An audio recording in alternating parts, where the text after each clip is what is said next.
अस्सलाम वालेकुम ख़वातीन हज़रात, मैं हूं आपका मेज़बान सुमैर। तो आज के नए प्रोग्राम में हम आपको खुश आमदीद कहते हैं।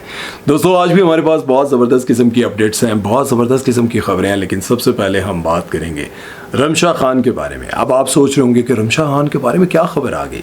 भाई, कुछ लोग अपनी ज़िंदगी में कुछ ऐसी बातें कर जाते हैं जो बाद में जाकर सच साबित होती हैं, और फिर वो बातें जब सामने आती हैं तो ऐसा लगता है कि यार बंदा है तो सच्चा। इसी तरह से रमशा खान ने एक पुराने इंटरव्यू में कहा था कि जब मैं हीरा मानी को देखती हूँ और हीरा मानी को और आयज़ा खान को जब मैं देखती हूँ कि अपने काम के साथ साथ अपने घर को भी बहुत अच्छे से वो चला रही हैं, तो मैं बहुत हैरान होती हूँ। आपको ये बात तो पता है, हीरा मानी ने अपनी फैमिली को, अपने बच्चों को, अपने घर को बहुत अच्छे से मेंटेन करके रखा हुआ है, खुद को भी बहुत अच्छे से मेंटेन करके रखा हुआ है और अपने शोहर को भी बहुत अच्छे से रखा हुआ है। ऐसा नहीं है कि अपने आप को फिट रखा हुआ है, अपनी केयर करती हैं, अपनी वीडियोस बनाती हैं, लेकिन अपने शोहर की बुराई करती हैं या फिर उनको बहुत ही बुरी हालत में रखा हुआ है। हीरा मानी बार बार ये बात कहती हैं, और ऐसी एक्ट्रेसेस के बारे में बात करते हुए मुझे बहुत अच्छा लगता है कि वो इतना पैसा कमा कर ये सब कुछ ज़िंदगी में हासिल करके भी एक बात कहती है, आज मैं जो कुछ भी हूँ वो मानी की वजह से हूँ, आज मेरी ज़िंदगी में जो कुछ भी है वो मानी की वजह से है। और ये बात मैं आपको इसलिए कह रहा हूँ, स्पेशली लड़कियों को ये बात इसलिए समझा रहा हूँ। खैर, लड़कों को भी समझनी चाहिए कि जब आपका पार्टनर आपकी ज़िंदगी में ज़्यादा कमाने लग जाए और कमाते हुए वो ये बात हमेशा के लिए भूल जाए कि मैं जो कुछ हूँ इसकी वजह से हूँ, तो ये बड़ी गलत बात है।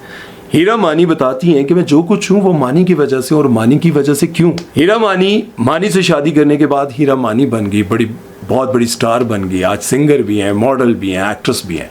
आयज़ा खान के बारे में कहा जाता है कि आयज़ा खान पाकिस्तानी ड्रामा इंडस्ट्री की वो एक्ट्रेस हैं जिन्होंने अपने आप को बहुत अच्छा मेंटेन करके रखा हुआ है, और उसके साथ दानिश तैमूर का बहुत ख्याल रखती हैं, बच्चों का बहुत ख्याल रखती हैं। और बहुत सारे लोग, वो उनसे जब सवाल किया जाता है ना इंडस्ट्री में सबसे अच्छी एक्ट्रेस कौन सी है जो अपने काम के साथ बहुत सिंसियर हो, तो सब ये कहते हैं, जितनी हमारी बड़ी एक्ट्रेसेस हैं वो कहती हैं कि आयज़ा खान जैसा कोई नहीं। भाई, सेट पे काम कर रही हैं, टाइम पर आएंगी, दानिश तैमूर के खाने का वक्त हुआ तो दिन को वहाँ से सेट से घर जाएंगी, वहाँ पर जो कुछ करना है कर आके वापस सेट पर आएंगी, बच्चों के लिए जाएंगी, बार बार सेट से घर, घर से सेट, ये सारी चीज़ें लेकर चलती हैं। और मैं देखता हूँ, सुनता हूँ तो मैं खुद भी हैरान होता हूँ, क्योंकि सेट पर आपके पास टाइम इतना महदूद होता है। आपने सीन याद करना है, मेकअप हो रहा है, ड्रेस चेंज करना है, आपने लोकेशन दूसरी पे जाना है। इन सारी चीज़ों के साथ साथ जब आप अपने घर को मेंटेन रखते हैं तो तारीफ़ें तो बनती हैं। खैर, बात कहाँ से शुरू हुई थी, कहाँ निकल गई। रमशा खान की भी शादी हुई, और रमशा खान की शादी के बाद एक पुराना इंटरव्यू सामने आता है जिसमें वो ये बताती हैं कि मैं शादी के बाद शोबिज़ इंडस्ट्री में काम नहीं करूंगी। मैं नहीं कर सकूंगी, एक वक्त पे एक चीज़ कर सकती हूँ। अगर मैं शूट पे हूँ तो मैं घर के मसले मसाइल नहीं देख सकती, मैं रो पड़ती हूँ। मुझे लगता है मैं शादी करूंगी, मैं शायद घर पे ही बैठूंगी, हमसे नहीं हो पाएगा ये सब। आप सबको पता है कि पिछले दिनों मैंने आपको ये खबर दी थी कि रमशा खान ने निकाह होते ही अपनी सोशल मीडिया की जितनी भी तस्वीरें जो अपने इंस्टाग्राम पर उन्होंने लगाई हुई थी, तस्वीरें, वीडियोस, जितनी भी पोस्ट थी, सब डिलीट कर दी। और उन सारी चीज़ों को डिलीट करने की वजह अब समझ आई कि वो एक पुराना इंटरव्यू जो सामने आया तो उसमें वो ये कह रही हैं कि मैं हैरान होती हूँ कि लोग किस तरह से मैनेज करते हैं, एक्टिंग भी कर रहे हैं, साथ घर को भी लेके चल रहे हैं। जब मेरी शादी होगी तो मैं ये सारी चीज़ें छोड़ दूंगी और सिर्फ अपने घर को देखूंगी, शादीशुदा ज़िंदगी और अपने घर, अपने बीवी अपने शोहर को देखूंगी, और ससुराल वाले हो सकता है उसमें हों शामिल। ये बात उनकी सच साबित हुई। उन्होंने कहा था कि मैं जब कभी सेट पर होती हूँ, काम कर रही होती हूँ और मुझे घर से फ़ोन आ जाता है तो मैं तो रोने लग जाती हूँ। भाई, मैं उस मसले को देखूँ या काम करूँ, क्या करूँ। और आपको पता है कि जब मैंने रमशा खान के साथ काम किया था, बेसिकली तो मेरे बेटे ने किया था, हम बड़े हैरान थे कि यार ये सेट पर वाकई ही इनमें वो बात नहीं थी जो गुरूर, अक्ल। हम एक ही जगह पर, मैं, मेरा बेटा वहाज, हम चारों एक ही जगह पर बैठे थे, मरी में शूट था, और हम इकट्ठे बैठ के बातें कर रहे थे और सभी की बातों से उनको बड़ा एंजॉय कर रही थी। लेकिन वो लड़कियां जो अपनी ज़िंदगी में जॉब करती हैं, घर आती हैं, फिर घर आकर ये कहती हैं मैं पता नहीं केक करके आ गई हैं, तो बस यही कहना चाहूँगा कि जब अल्लाह पैसा देता है, दौलत देता है, शोहरत देता है, तो इतने बच्चे पाल रही होती हैं और शोहर की कमाई ज़रा कम भी हो तो उसको इज्जत दे। क्या पता कल वो आपसे दुगना चुगना कमाए वो हंसते हंसते आप पर लुटा देगा। लेकिन अगर आप थोड़े से ज़्यादा कमा रही हैं तो उसको जलील ना करें। है, मैंने देखा अपनी आंखों से बहुत सारी औरतों को, इसलिए ये मशवरा दे रहा हूँ। खैर, इस बारे में अब आप लोगों की क्या राय है, इतना लंबा लेकर चलाऊं सिर्फ इसलिए कि आपको कुछ समझा सकूं, कमेंट सेक्शन में जरूर बताइएगा। खैर, चलते हैं नेक्स्ट खबर की तरफ और बात करते हैं सना जावेद के आने वाले नए ड्रामे के बारे में, जो कि कई सालों के बाद आ रहा है। फरहान सईद के साथ ड्रामा आ रहा है, उसका नाम है बस तेरा साथ हो। अब हैरान कुन बात इसमें क्या है भाई, ये ड्रामा आ रहा है, कौन सी बड़ी बात है? बड़ी बात ये है कि भाई जब किसी के ऊपर कोई कंट्रोवर्सी बनती है, जब किसी को हेट मिलता है, किसी की वीडियो वायरल होती है, या फिर ये पता चलता है कि इसने किसी का घर तोड़ा है। अब मैं ये नहीं कह रहा हूँ कि सना जावेद ने घर तोड़ा है या सना जावेद ने ये किया है, लेकिन ओवरऑल जो लोग समझते हैं कि शुएब मलिक ने सानिया मिर्ज़ा को धोखा दिया, सना जावेद जो कि पहले से शादीशुदा थी, फ़ाद मुस्तफ़ा के शो में आए, वहाँ पर बस मुलाकात हुई, फिर सना जावेद ने वो जो इनके एक्स थे, हस्बैंड थे, उनसे रिश्ते में रहते हुए इन्होंने ये सब कुछ किया। लोग बहुत सारी बातें करते हैं। खैर, ये मामला इतना ऐसे सिंपल नहीं है जितना मैं बोल रहा हूँ, ऐसे सिंपल था नहीं, क्योंकि उसके बाद उनको कोई काम नहीं मिला। 2023 में इनका एहसन खान के साथ एक ड्रामा आया था जिसका नाम था सुकून। लोगों को लग रहा था कि ये ड्रामा बहुत हिट होगा, क्योंकि एहसन खान है, दूसरी तरफ ये खुद हैं। अब इनके ड्रामे भी सुपर हिट होते थे, लेकिन वो जो लोगों का हेट था, लोगों को जो नफ़रत हुई, लोगों को जो इतराज़ात हुए, लोगों को लगा कि इन्होंने घर तोड़ा है, तो फिर लोगों ने वो ड्रामा भी नहीं देखा। अब लोग ये कहते हैं ना कि लोगों से क्या फ़र्क पड़ता है, लोगों से ये फ़र्क पड़ता है जब आपको लग रहा होता है, किसी बड़े डायरेक्टर या चैनल को ये लग रहा होता है कि भाई इसको ड्रामे में लिया तो मसला ज़्यादा हो जाएगा, क्योंकि लोग इनको पसंद नहीं करते, लोग इनको समझते हैं कि इन्होंने किसी की ज़िंदगी ख़राब की है। अब मैं इस पर यह भी कहता था कि देखिए, जब शुएब मलिक ने शादी की थी सानिया मिर्ज़ा के साथ, तो दोनों के एक साथ रहना चाहिए था ना, साथ नहीं थे। वो कहती थी कि मैंने इंडिया नहीं छोड़ना, हम दोनों मिला करेंगे 6 महीने के लिए दुबई में, 6 महीने बाद मिला करेंगे, 2 महीने बाद मिलेंगे, तो ये शादी तो ना हुई ना। फिर ज़ाहिर है आप एक बंदे को, जवान अपने बंदे को शोबिज़ इंडस्ट्री में छोड़ रहे हैं, और फिर वो ज़ाहिर है था भी कोई, आपको पता ही है इनके बारे में मशहूर है, ये थोड़े ठरकी है। फिर जब बंदा हुस्न की देवियों के साथ सुबह शाम उठता बैठता हो, तो फिर उसको क्या, ज़ाहिर है कहीं ना कहीं तो वो फंसेगा। सानिया मिर्ज़ा को पहले भी कई बार ये इस तरह की शिकायत मिल चुकी थी, लेकिन उसके बावजूद सानिया मिर्ज़ा ने ये फैसला नहीं किया कि भाई अब मैं पक्का इसके साथ रहूं। खैर, शायद उनको लगता हो कि शुएब मलिक कहीं ना कहीं मुझे धोखा दे सकते हैं, या फिर ऐसा हो सकता है कि कभी ये मुझे छोड़ दे तो मैं इंडिया वापस कैसे आऊँगी। एक स्टैब्लिश बंदा, एक स्टार बंदा इन चीज़ों पर कॉम्प्रोमाइज़ नहीं करता। उसको लगता है कि कहीं ऐसा ना हो कि मेरी तो ज़िंदगी बर्बाद हो जाए। हमारे एक और क्रिकेटर हैं Hasan Ali, I think so, fast bowler हैं, उन्होंने भी एक इंडियन से शादी की थी और वो एयर होस्टेस है, लेकिन उसके बाद से वो पाकिस्तान में है और उनकी ज़िंदगी अच्छी गुजर रही है, दोनों की फर्स्ट क्लास, दोनों खुशबाश है। और जब शुएब मलिक की शादी हुई थी तो तब बड़ा मुबारकबादें दी गई थी और कहा यह गया था कि भाई हम ले आए, इंडिया से ले आए, भाभी ले आए, वहाँ से बड़ी स्टार ले आए, लेकिन वो यहाँ रही नहीं। एक तरफ ये बात तो चले मानने वाली है कि शुएब मलिक ने ये सब कुछ किया, घर तोड़ दिया, चीट किया, सब चले मान लिया, लेकिन दूसरी तरफ अगर देखा जाए तो आप अपने शोहर को आज़ाद छोड़ देती हैं, तुम जहाँ मर्जी रहो, बस फलां डेट तय है ना, उस वक्त मिल लेंगे, उस तारीख को तुम आ जाना दुबई, वहाँ पे मुलाकात हो जाएगी। फिर जाहिर है बंदा क्या करेगा। मुझे नहीं लगता कि ये तरीक़ाकार सही है। लोग नाम शोहरत की वजह से एक दूसरे के साथ शादी कर लेते हैं, लेकिन एक दूसरे की जो बाउंड्रीज होती हैं ना, वो कि ये मेरा लेवल है, एथू में आगे नहीं जाना, ये याद रखें। दूसरा कहता है ये मेरा असूल है, इससे आगे मैं नहीं जाऊँगा। बस फिर ज़िंदगी गुजरती ही नहीं है, गुजारनी पड़ती है। इस बारे में बस आप लोगों का क्या कहना है। लेकिन यहाँ एक और बात भी कहूँगा कि मैं समझता हूँ कि पाकिस्तान में एक ऐसा एक्टर है जिस पर बहुत बुरा वक्त भी आया, तो उस वक्त भी उसने काफ़ी सारे ड्रामे साइन किए हुए थे और बड़े बजट के, वो है फ़िरोज़ खान।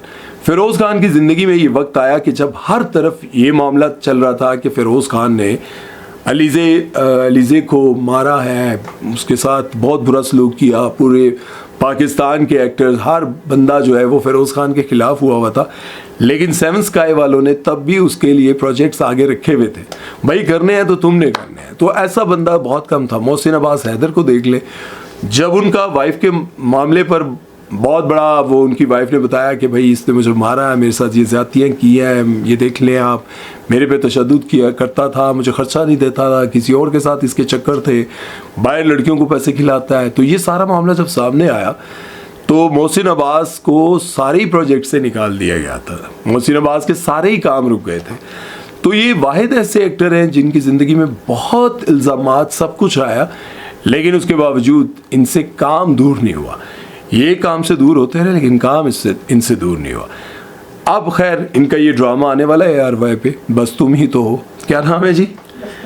बस तेरा साथ हो। इस ड्रामे पर अब मुझे लगता है कि शायद फरहान सईद की वजह से शायद लोग देखें, और एक्टर तो ये भी अच्छी है, मेरी तो ज़ाती कोई दुश्मनी नहीं है ननद मतलब ये आप समझे कि मैं उनकी कोई बुराई कर रहा हूँ। खैर इस सारे मामले पर एक बात ज़रूर कहना चाहूँगा कि जब इंसान दूसरी शादी करने लगता है ना, और वो समझता है कि ये लड़की मुझे पसंद है, मैंने इससे भी शादी करनी है, तो मैं हमेशा ये बात कहता हूँ कि भाई पहली वाली को क्यों दुख दे रहे हो, पहली वाली को साथ लेकर चलो ना। फिर अगर आप दिलेर हो और आप समझते हो कि मैंने करना है, तो फिर एलानिया तौर पर कहो कि भाई मैंने तुम्हें भी रखना है, इसको भी रखना है।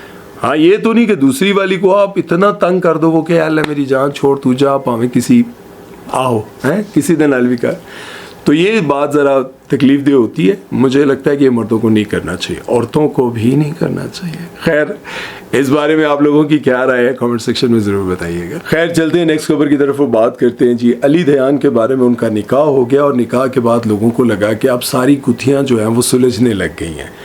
लोगों को बड़ी हैरानी ये थी कि भाई एक ऐसा बंदा जो पहले कभी नहीं देखा था वो आया और पहले ही ड्रामे से हिट हो गया और पहले ही ड्रामे में हीरो आ गया। जुड़वा ड्रामे में ये जब आए तो इनको ऐना आसिफ के साथ जोड़ा जा रहा था, इन दोनों का अफेयर चल रहा है, इन दोनों की कुछ चल रही है। असल में लोगों को शक इसलिए हो रहा था क्योंकि दूसरे ड्रामे में भी ये दोनों साथ थे, ऐना आसिफ और अली दयान एक साथ थे, और इन दोनों की केमिस्ट्री चीज़ें देख कर लोगों को लग रहा था कि इन दोनों के दरमियान कुछ चल रहा है। अब वो सारी बातें सुलझने लगी हैं। सबसे पहले तो मैं ये बताता चलूँ कि जब वो ड्रामे आए थे तो ऐना आसिफ अपने बारे में हमेशा ये कहती हैं कि मेरी उम्र बहुत कम है, मैं बहुत छोटी हूँ, मैं बहुत छोटी हूँ।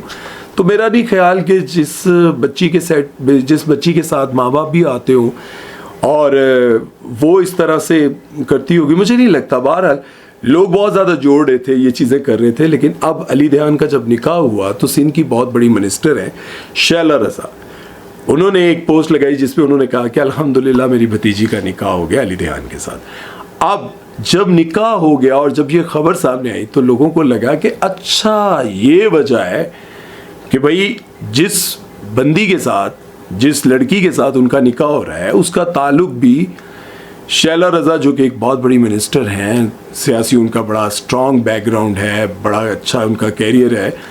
तो लोगों को लगा कि यार इतनी बड़ी अप्रोच होगी तो ज़ाहिर है अगर मतलब इतनी बड़ी फैमिली के साथ उनका जब निकाह हो रहा है, फैमिली की बच्ची के साथ निकाह हो रहा है, तो फिर इनकी भी ज़ाहिर है कोई फैमिली कोई तगड़ी होगी ना, नॉर्मल फैमिली तो नहीं होगी।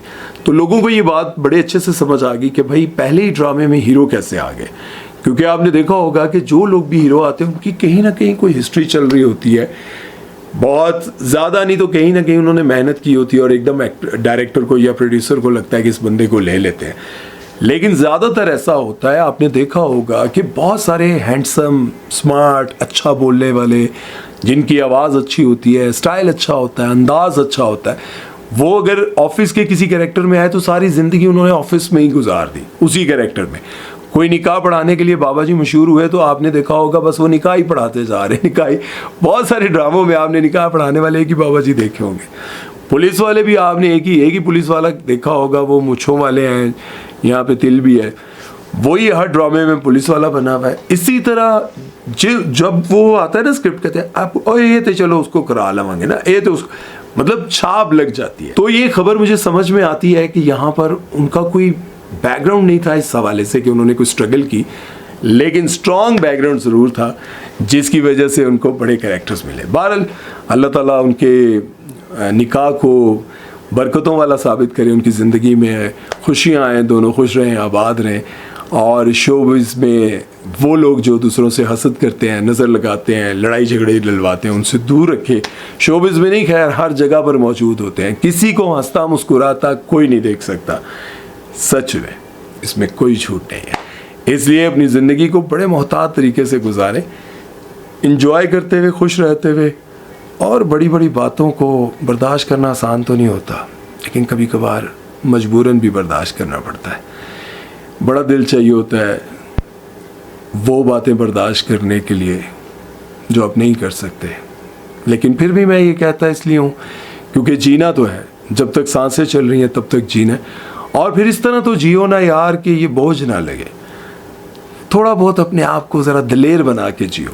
रोज़ जब सो जाते हो ना, सुबह उठकर एक लंबा सा सांस लिया करो और सोचो करो आज से एक नई ज़िंदगी शुरू करूँगा।